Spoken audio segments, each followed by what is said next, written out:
নমস্কার বন্ধুরা, বিনা রান্নাঘরে আপনাদের সবাইকে স্বাগত। আজকে আমি এনেছি পটলের রেসিপি। তাহলে আসুন বন্ধুরা, দেরি না করে রেসিপি শুরু করি। প্রথমে এখানে 500 গ্রাম পটলকে আমি এইভাবে ছুরি দিয়ে চেঁচে নিচ্ছি।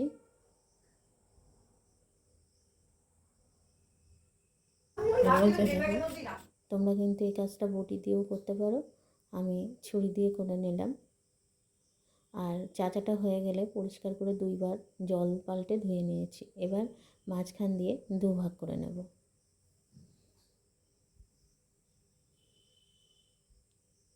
দেখো, এখানে আমার সব পটলগুলো 2 ভাগ করা হয়ে গেছে। এবার চামচ দিয়ে ভেতরের অংশগুলো সব তুলে নিচ্ছি।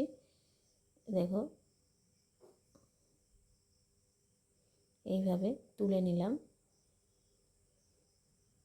তোলার পরে দেখো, পটলগুলো একটা আধখানা ডিমের মতো হয়ে গেছে। এবার এই পটলের জন্য একটা মশলা বানিয়ে নেব। তার জন্য দেখো, 1 চামচ জিরে, 1 চামচ সর্ষে, কয়েকটা কাজু বাদাম আর কয়েকটা কাঁচা লঙ্কা, একটু পোস্ত আর সামান্য জল দিয়ে আমি শিলনোড়াতেই পেস্টটা বানিয়ে নেব। এবার যে পটলের যে ভেতরের অংশটা, এটা কিন্তু লবণ আর লঙ্কা মিশিয়ে রেখেছি। আর এদিকে কড়াইতে কিছুটা তেল দিয়ে প্রথমে 2টো পেঁয়াজ ফ্রাই করে নিচ্ছি।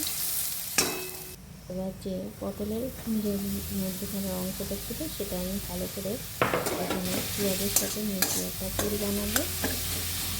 তার জন্য দেখো, এখানে সমস্ত পেঁয়াজের সাথে আমি মিশিয়ে নিলাম। এবার লঙ্কার গুঁড়োটা দিয়ে দিচ্ছি। আর এখানে কিন্তু আমি কাঁচা লঙ্কা আগের থেকেই পটলের মধ্যে মিশিয়ে রেখেছিলাম।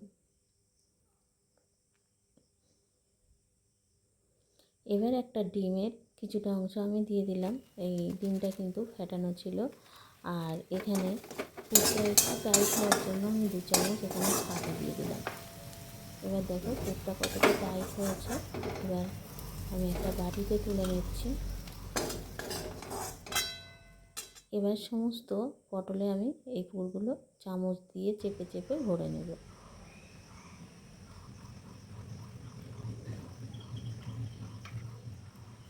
দেখো, ভরাটা হয়ে গেছে। এবার চলে যাচ্ছি গ্যাসের ওভেনে। আর কিছুটা তেল দিয়ে যেদিকে পুর আছে সেই দিকটা ঘুরিয়ে পটলগুলো আমি ভেজে নেব।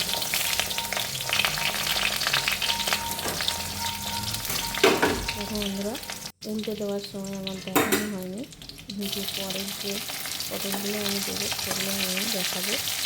দেখো, পটলটা পুরো ভরা পটলগুলো ভাজা হয়ে গেছে, আমি তুলে নিলাম।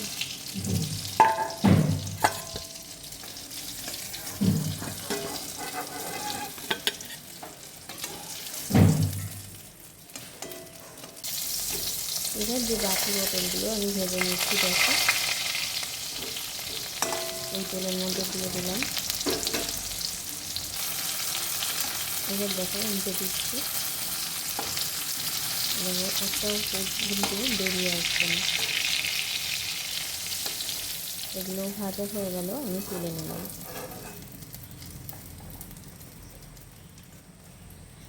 এবার কড়াইতে সামান্য তেল দিয়ে দেবো।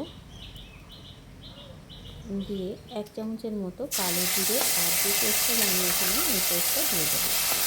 আর কিন্তু এখানে কিছুই ব্যবহার করবো না, কালো জিরে আর এই পেস্টটা দিয়েই রান্নাটা হবে। এবার সামান্য গরম জল দিয়ে দিলাম আর দিয়ে দিলাম একটু কাশ্মীরি লঙ্কার গুঁড়ো।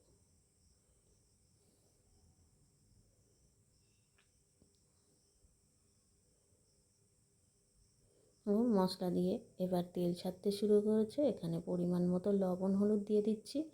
এই দেখো, অনেকটাই তেল ছেড়ে এসছে, একটু কষতে হবে। এই দেখো, স্বাদ মতো চিনি দিলাম।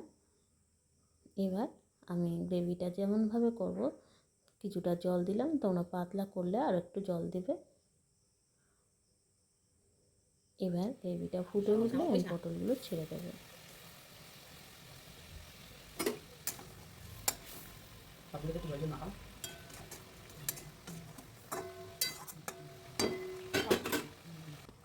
দেখো বন্ধুরা, 5 মিনিট ঢাকা দিয়ে রাখবো। আবার 5 মিনিট পরে ফিরে আসছি। দেখো, একদমই সিদ্ধ হয়ে গেছে পটলগুলো। আর আমি একটা বাটির মধ্যে থালার মধ্যে ঢেলে দেখাচ্ছি। বন্ধুরা, ভিডিওটা যদি ভালো লাগে প্লিজ লাইক কমেন্ট আর প্রচুর প্রচুর শেয়ার করো। আর তোমরা খুব ভালো থেকো, সুস্থ থেকো। আবার দেখা হবে বিনার এই রান্নাঘরে। ধন্যবাদ।